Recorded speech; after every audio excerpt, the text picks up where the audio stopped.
大家好，我是 Masa。我第一次来台湾旅游时候吃东西印象很深刻的料理之一是牛肉面。逛了很多地方，时间已经很晚，我们到一家牛肉面的店，我已经很累，没有什么食欲，但是闻到香味就开始饿，这一口就无法停下来。我特别喜欢煮到非常嫩的牛肉。后来我有吃过很多家的牛肉面，红烧口味、番茄口味，还有清炖的，每一种都有不同的美味，我都喜欢。这次我要做有一点和风的样子，比较清淡的口味牛肉面，跟传统的做法还有口味会不一样，但是我觉得这样子的牛肉面也很好吃。外面非常的冷，吃这种暖心料理是很适合。做法是很简单，好，那我们就开始做。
OK， 下次就有非常好吃的和風さっぱり牛肉面完成了。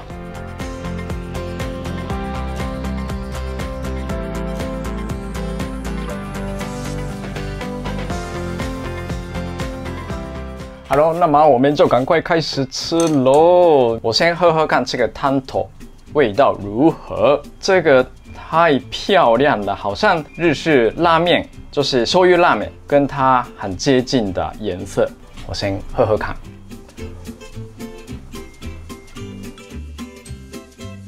哦，吼吼吼哦，蛮好喝的啊！哦，这个味道真的很像那个日本有很多种类的拉面嘛。那平常我们看的是有分很多的那种。 有一点白白的，另外一个口味是像这种有一点清淡的样子，但是很多浓缩的味道都在这个汤头里面，味道跟它非常的接近的，太好喝了。那么，当然这个面一定是好吃的哦。ではいただきます。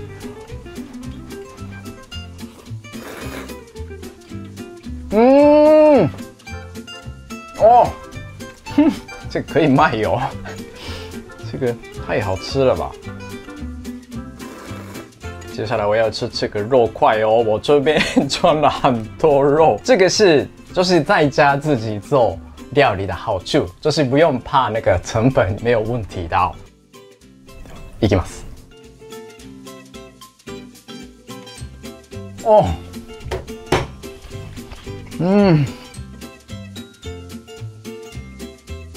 肉块超级嫩，就是我喜欢的那一种的口感哦。还有这个白萝卜的凉拌，这个也是看起来很好吃的样子。柴鱼片是太特别了，太可惜丢掉。いただきます。是已经熬汤用的，但是这样子直接吃还是可以享受很多这个柴鱼的风味，然后加上这个白萝卜的脆脆的口感一起。 非常好吃。好了，这一道料理原本是日式主物，叫做牛の煮込み，因为汤头非常的浓香，放入面条也很适合。这一次我用的是比较特别的柴鱼片，当然该用一般的剥片的柴鱼片也都没问题哦，只是因为比较薄，熬的时间不需要那么久。 大概熬1-2分钟就够了。那如果还是觉得自己准备日式高汤有一点麻烦的话，也没有关系，该用粉状的现成日式高汤也没问题的。还有，如果不吃牛肉的话，该用猪肉也可以。处理的方式还是一样，先稍微穿烫一下。最近真的很冷，大家都要好好保温，多吃温暖料理哦。谢谢。